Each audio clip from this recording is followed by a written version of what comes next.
Company Tata के पास वापस आते ही बदलाव के दौर से गुजरी है। पिछले दिनों खबर आई थी कि एयर होस्टेस लेकर एयर इंडिया के सभी कर्मचारी अब नई यूनिफॉर्म में नजर आएंगे।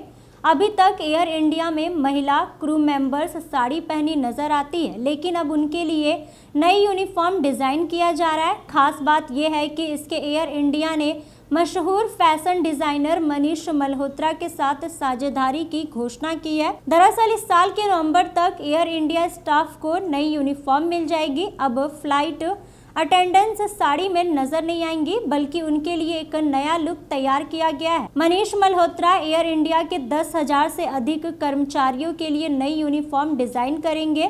इन कर्मचारियों में cabin crew, cockpit crew, ground और सिक्योरिटी स्टाफ शामिल हैं। वहीं नवंबर के बाद एयर इंडिया के सभी स्टाफ अलग लुक में नजर आने वाले हैं। ग्लोबल मार्केट में अपनी हाईटेक छवि बनाने के लिए एयर इंडिया में ये बदलाव किए जा रहे हैं। वहीं इतना ही नहीं, विस्तारा एयरलाइन की यूनिफॉर्म भी अब एयर इंडिया के कर्मचारियों जैसी ही होगी।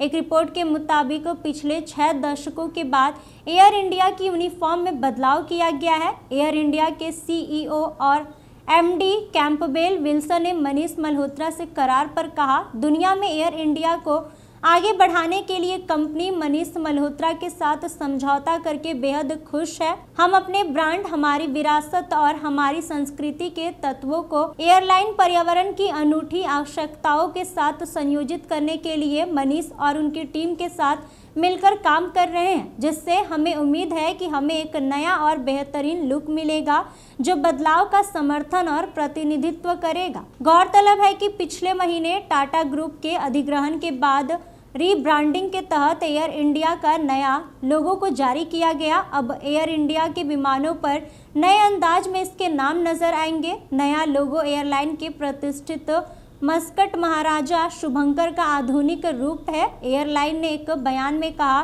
कि एयर इंडिया का नया लोगो दिव्यता, असीमित संभावनाओं और प्रगति का प्रतीक है। वहीं टाटा सन्स के चेयरमैन एन चंद्रशेखरन का कहना है कि पिछले 12 महीने में हमने एक मजबूत टीम तैयार की है। हम एयरलाइन के सभी कर्मचारियों को अपग्रेड करने पर फोकस कर रहे हैं। हम लगातार अपने विमानों को बेहतर बनाने की दिशा में काम कर रहे हैं ताकि ग्लोबल स्टैंडर्ड के हिसाब से उन्हें तैयार किया जा सके। इस बीच टाटा ग्रुप के हाथ में आते ही एयर इंडिया की एविएशन मार्केट में लगातार हिस्सेदारी बढ़ रही है। प्राइवेटाइजेशन के समय एविएशन मार्केट में एयर इंडिया की हिस्सेदारी 10% से भी कम थी, लेकिन अब यह 26 से 27% हो गई है। इसके अलावा 2024 के जुलाई अगस्त महीने के आसपास शुरू होने वाले वाइड बॉडी विमान के रीफिटिंग के लिए $400 मिलियन आवंटित किए जाएंगे, जिसके बाद विश्व स्तरीय मानकों के अनुरूप इंटीरियर को भी अपग्रेड किया जाएगा। इनमें से कुछ बदलाव में नई सीटें, नया इन फ्लाइट एंटरटेनमेंट सिस्टम, नए बाथरूम समेत अन्य बदलाव शामिल हैं।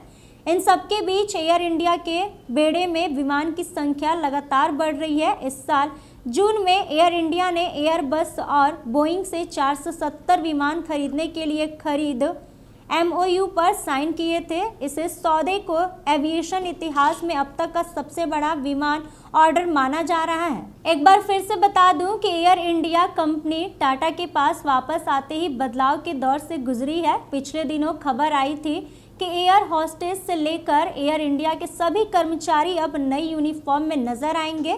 अभी तक एयर इंडिया में महिला क्रू मेंबर्स साड़ी पहनी नजर आती है, लेकिन अब उनके लिए नई यूनिफॉर्म डिजाइन किया जा रहा है। और खास बात यह है कि इसके एयर इंडिया ने मशहूर फैशन डिजाइनर मनीष मल्होत्रा के साथ साझेदारी की घोषणा की है। दरअसल इस साल के नवंबर तक एयर इंडिया स्टाफ को नई यूनिफॉर्म मिल जाएगी। अब फ्लाइट अटेंडेंट्स साड़ी में नजर नहीं आएंगी, बल्कि उनके लिए एक नया लुक तैयार किया गया है। मनीष मल्होत्रा एयर इंडिया के 10,000 से अधिक कर्मचारियों के लिए नई यूनिफॉर्म डिजाइन करेंगे। इन कर्मचारियों में cabin crew, cockpit crew, ground और सिक्योरिटी स्टाफ भी शामिल हैं। नवंबर के बाद एयर इंडिया के सभी स्टाफ अलग लुक में नजर आने वाले हैं। वहीं ग्लोबल मार्केट में अपनी हाईटेक छवि बनाने के लिए एयर इंडिया में ये बदलाव किए जा रहे हैं। इतना ही नहीं, विस्तारा एयरलाइन की यूनिफॉर्म भी अब एयर इंडिया के कर्मचारियों जैसी होगी। एक रिपोर्ट के मुताबिक पिछले 6 दशकों के बाद एयर इंडिया की यूनिफॉर्म में बदलाव किया गया है।